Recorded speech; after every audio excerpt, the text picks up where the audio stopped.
অধিকার কেউ গড়ে এনে দিবে না, লড়াই করে আদায় করতে হবে। এবং আমরা চাই প্রত্যেকটি নাগরিক তার ন্যায্য অধিকার পাক। এখানে কোনো রাজনৈতিক জমিদারি আমরা বরদাস্ত করব না। রাজনীতিবিদরা হবেন জাতির স্রেফ সেবক, এর বাইরে তাদের কোনো পরিচয় নেই।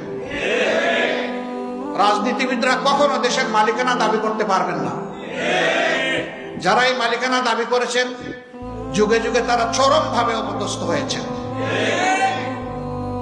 যারা এই দেশের মানুষকে নিজেদের প্রজা মনে করেছেন, আল্লাহ তাদের সম্মান উঠিয়ে নিয়েছেন।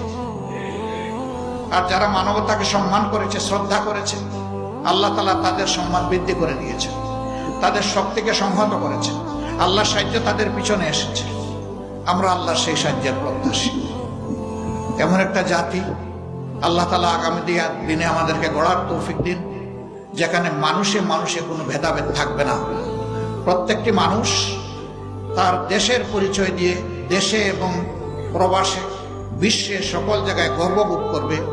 এমন একটি জাতি গড়ার জন্য, এই জাতি গড়ার যারা কারিগর, আল্লাহ তাআলা তাদেরকে হুঁশ জ্ঞান দিন, দায়িত্ববোধ তাদের মধ্যে জাগ্রত করে দিন, এবং তারা যেন সত্যকে ধারণ করে সামনের দিকে এগিয়ে যেতে পারে। আল্লাহ তাদেরকে সাহায্য করুন।